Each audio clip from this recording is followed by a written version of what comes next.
back on the recording train.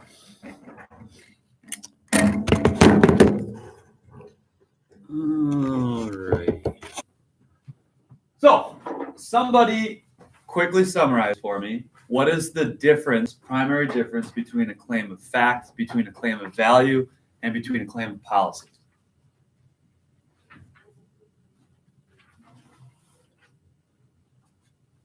A fact is saying whether something is true or not true.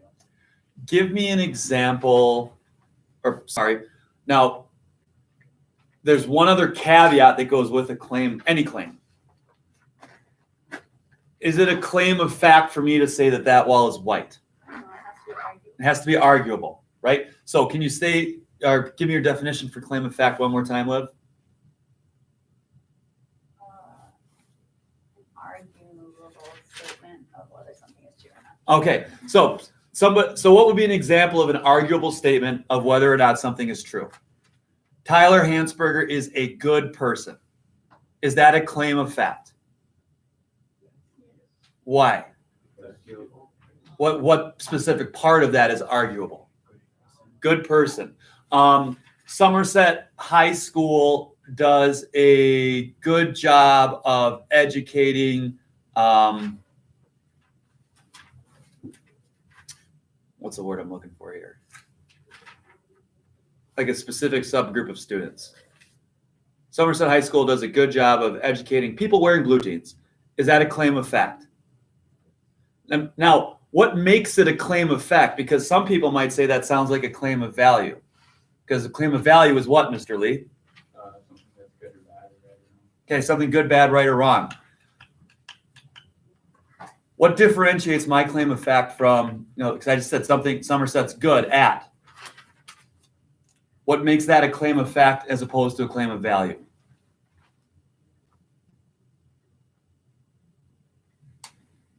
Because you said good job. And what do you use to argue claims of fact? It's right in the sentence. Facts, right? How would I prove, what sort of facts would I use to make the claim that Somerset does a good job of educating kids who wear blue jeans? Yeah, I'd say, okay, here's a subgroup, kids with blue jeans. Here's how they're scoring with relation to kids with blue jeans in other places. And here's where they go on in life. Does that make sense? So you use facts to make claims of facts. Now, Mr. Lee, tell me something interesting about claims of value other than arguing whether something is good or bad, right or wrong.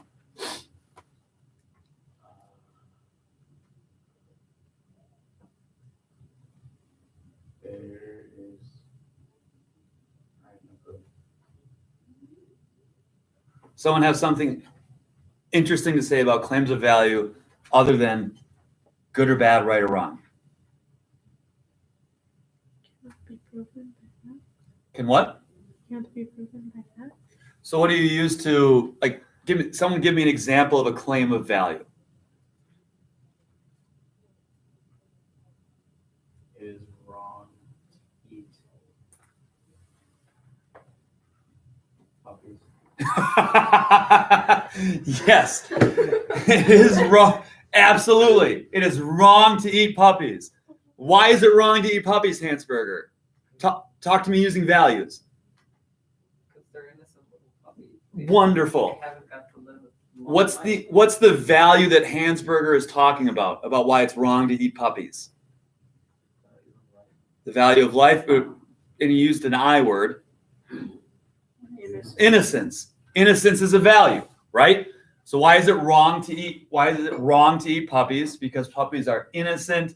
We should value life. They're companions. Are these facts that I'm giving you right now? Am I giving you pathos or logos? What am I doing? Pathos. I'm talking about emotions right now, right? Emotions, values, beliefs. That requires you having it. Yeah, they require you having them. Absolutely. And if you don't have them, it's hard for that. Consider your audience. It's hard for that to land. So claim of fact, claim of value, and then the last one, somebody on the couch, claim of policy. Tell me about claim of policy. Oh, is that why? What? Is that why you gave me that word? Phonetically.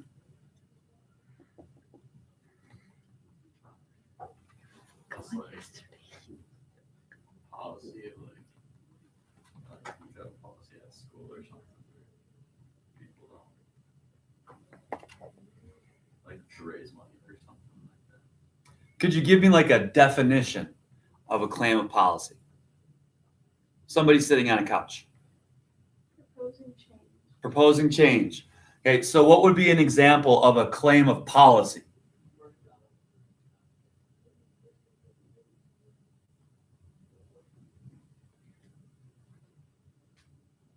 Somebody give me a claim of policy related to school lunches. Here's mine. School lunches should only serve mashed potatoes with gravy and some sort of meat because those are the tastiest of school lunches. Where's my change? Where's my claim of policy there? Should only serve this. Yeah, so I'm suggesting that they should only do this certain thing. So that is a policy that I would like to see changed. That's my claim. Somebody else give me a claim of policy. Regarding what? School, man.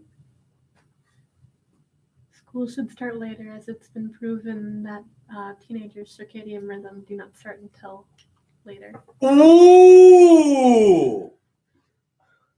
That's a doozy. Okay, so school should start later. There's your claim of, and why is that a claim of policy? It's proposing a change. And then she went on and said, because it's been proven that teenagers' circadian rhythms operate Later.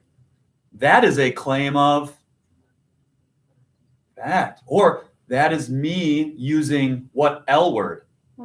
Logos to reinforce my claim of policy. Okay? So today what we want to try to do is continue to get a better grasp of claim of policy, claim of fact, claim of value, and then continue to explore how all of these things work together to have a fun time. So I'm going to read the article on page 92 aloud. While I'm doing it, I want you to identify claim of fact, claim of value, claim of policy. Please do not write in the book. I didn't do it. Some people have already written in it. I'm sure their writing is by no means a comprehensive examination of claim of value, claim of fact, claim of policy. But how about this? Just note it in pencil and then erase it when you're done. Okay, make sense? All right. Now you can imagine that I'm also going to ask you about soaps as it relates to this bad boy. You can imagine I'm also going to ask you about logos, pathos, ethos. How's it being used in this bad boy? And then now claim of value, claim of fact, claim of policy. So there we go. Felons and the right to vote.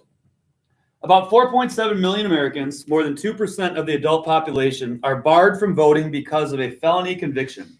Denying the vote to ex-offenders is anti-democratic and undermines the nation's commitment to rehabilitating people who have paid their debt to society. Felon disenfranchisement laws also have a sizable racial impact. 13% of black men have had their votes taken away, 7 times the national average. But even if this were acceptable policy, denying felons the vote has been a disaster because of the chaotic and partisan way in which it has been carried out. Holy buckets! There's a lot going on in that first paragraph. Okay, so somebody tell me about claim of value, claim of fact, claim of policy in paragraph number 1.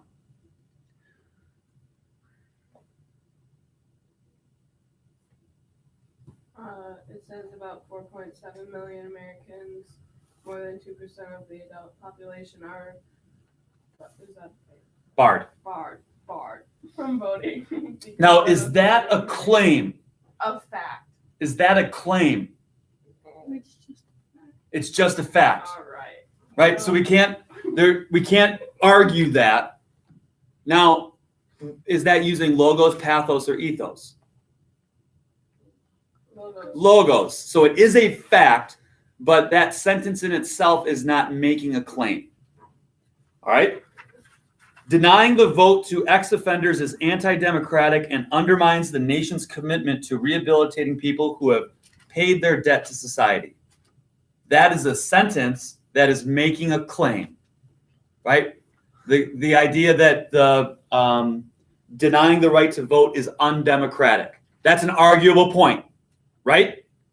Okay, so is that using policy, value, or fact? Value. What's the value that that claim is making or poking around with? Democracy. Democracy, right? Our value of democracy.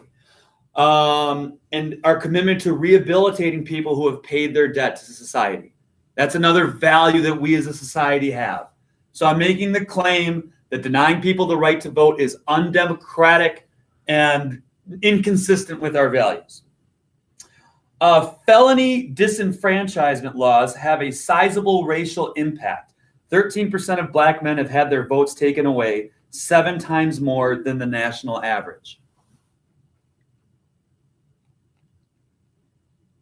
Do we have a claim of fact, value, policy, or no claim at all?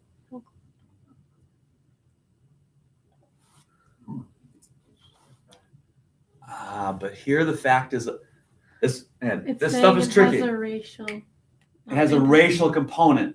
So it's using a fact to support my claim of fact, which is that this disenfranchisement has a strong racial component.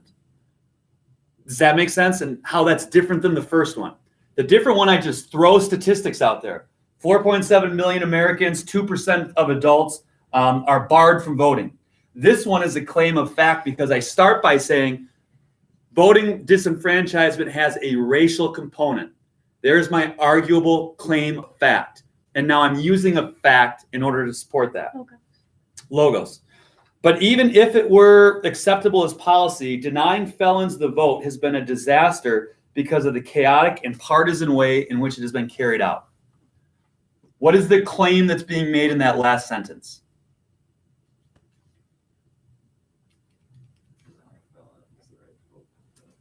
Has been a disaster. And why is it a disaster?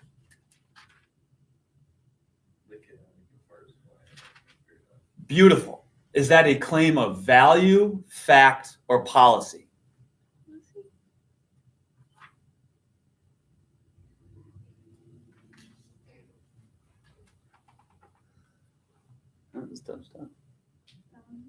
Why value?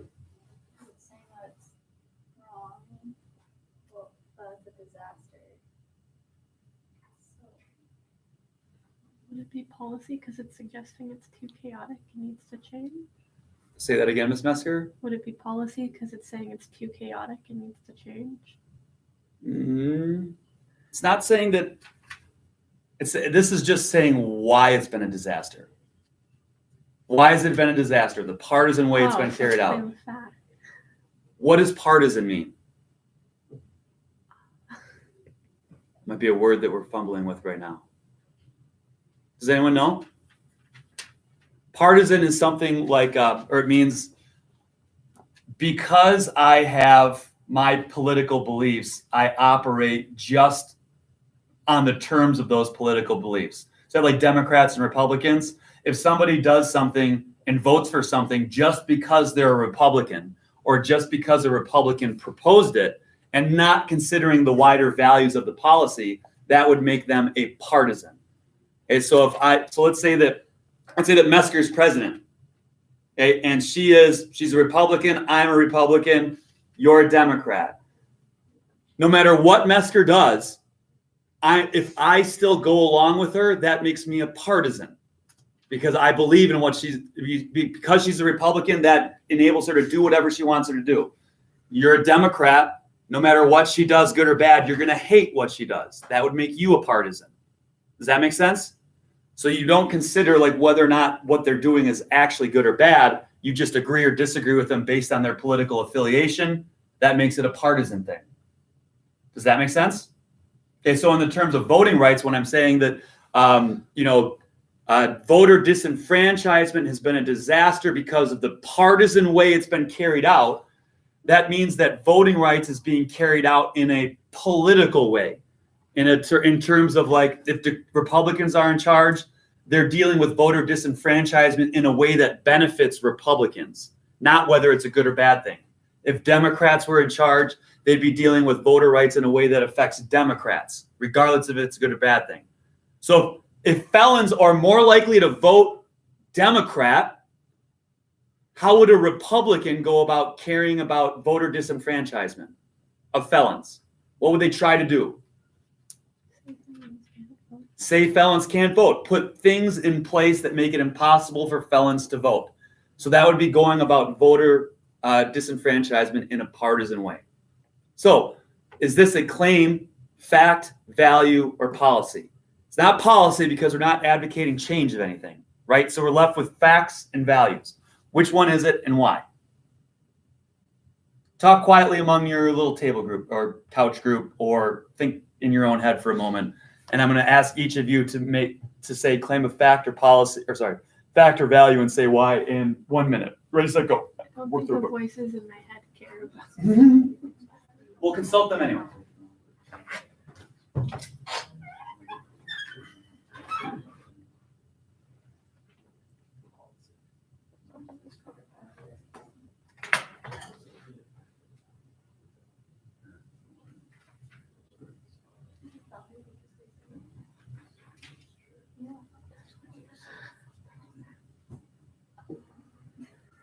I feel like it's like they're not saying it's good.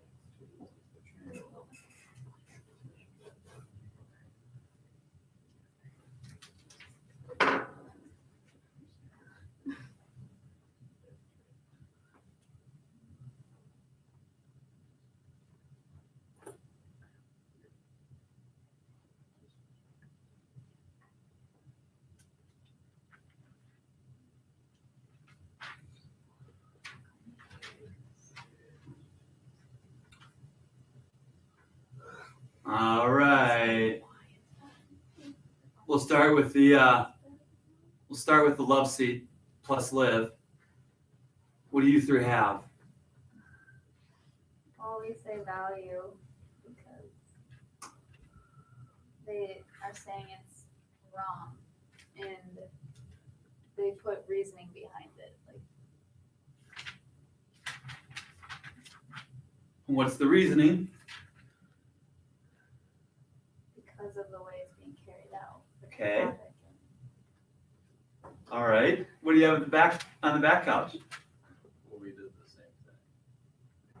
But like it being a disaster, the way the person has been carried on. And what do we do over here at the table? We said value. For the same reasons? And what did you and the voices in your head say? I guess I said value because it's going against our value of not being. Very good. consumed. Good, right? This is wrong because of this. Okay, so claim of value. This is not easy stuff. So let's tap the brakes on some things right now. I'm going to read a sentence in the second paragraph. I want you to give me a thumbs up or thumbs down. Is that sentence making a claim? Okay. 35 states prohibit at least some people from voting after they have been released from prison. Claim or not a claim? It's just Give me an emphatic up or down with your thumb. Good. The rules about which felonies are covered the rules about which felonies are covered and when it is the right to vote is restored vary widely from state to state and often defy logic. Thumb up or thumb down?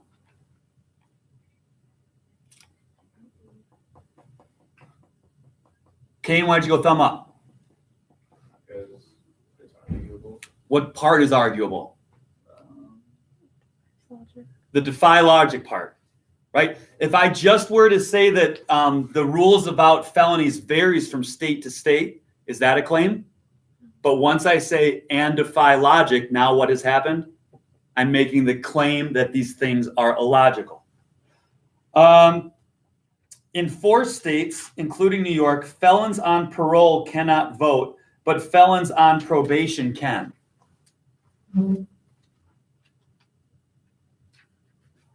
Very good. In some states, felons must formally apply for restoration of their voting rights, which state officials can grant or deny on the most arbitrary of grounds. Just make you close your eyes next time. It's just when people are like, It's arbitrary. what is arbitrary means pointless, without logic or without reason. So if I said, yeah, people wearing pants today get an A, people wearing jeggings today get an F. Is that is there any logic or reason behind that? No, that's an arbitrary decision. Okay, people with hair that doesn't touch their ears, you guys get to leave class early. People who have hair that touches your ears, you'll have to stay after class and take gum off my tables with your hand. Your ear doesn't touch, or your hair doesn't touch yours either. So Correct. So I get to leave. Absolutely. Is do that backwards? is that a reason or not? Or that's arbitrary? Okay. So is this a claim or not a claim? The last sentence. Why are you saying claim, Morgan?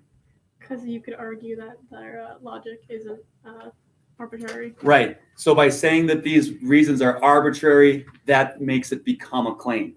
Now, all of those sentences that I just read, okay, let me rephrase that. The last two sentences that I read, those are two reasons that support what claim?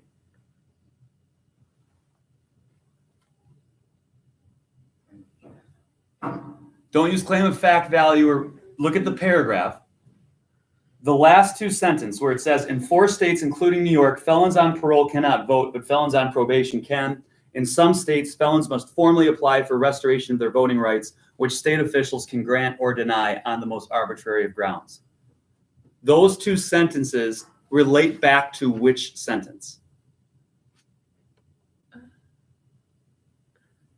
going to be hard for you to do this because you don't have a book. So just I'll just think. yeah.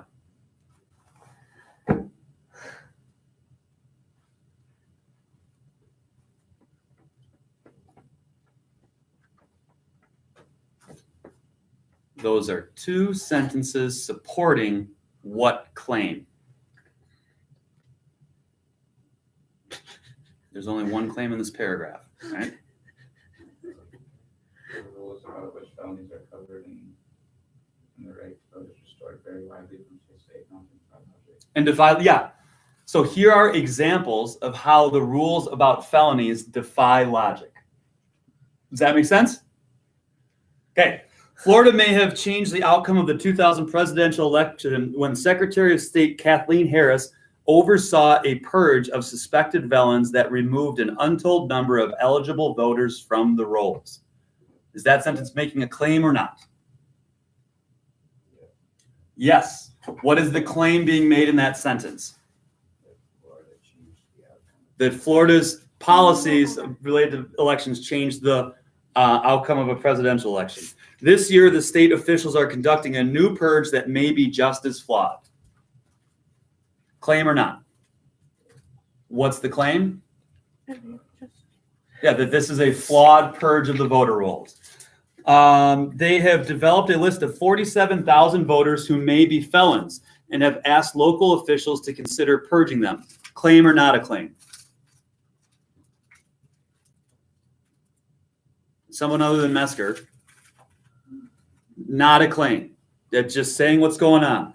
But the Miami Herald has found that more than 2,100 of them may have been listed in error because their voting rights were restored by the state's clemency process.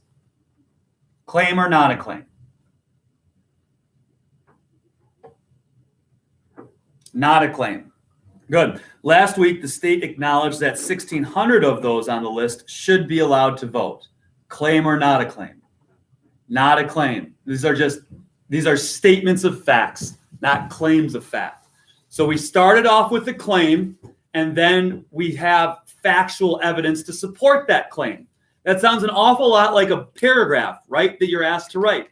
in the beginning of this paragraph, there is a claim, there is an arguable topic sentence, as it were. And then after that, there's evidence that's being used to support that topic sentence. That's all this stuff is when we talk about claims of value, claims of fact, claims of reasoning.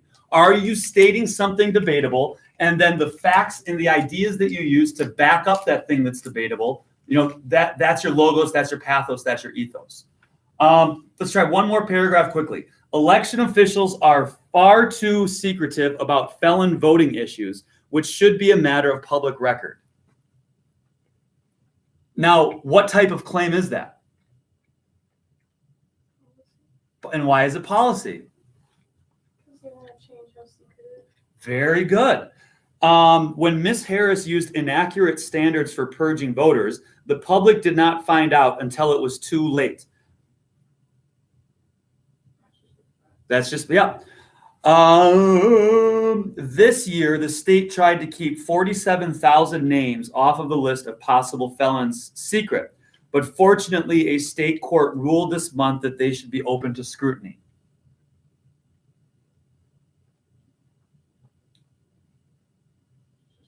Just another thing that's going on here, right? Okay, now, for tomorrow, there's half of this left. So the bottom of page 93 and then the first half of page 94. I want you to read that and become familiar with it and be able to discuss it intelligently and at length in class tomorrow.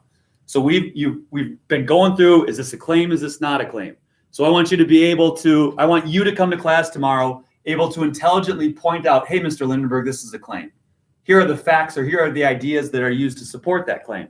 Hey, Mr. Lindenberg, here's the logos, pathos, and ethos that's in this article. Hey, Mr. Lindenberg, let's talk about speaker, audience purpose, and all that sort of jazz. So we're going with this, finish it out, be able to have interesting ideas about it tomorrow, and we'll go from there. This is on page 92. 93 and 94. Uh-huh. All right? All right. There it is. You have 4 minutes to get a head start if you'd like. Other than that, have a great rest of your day.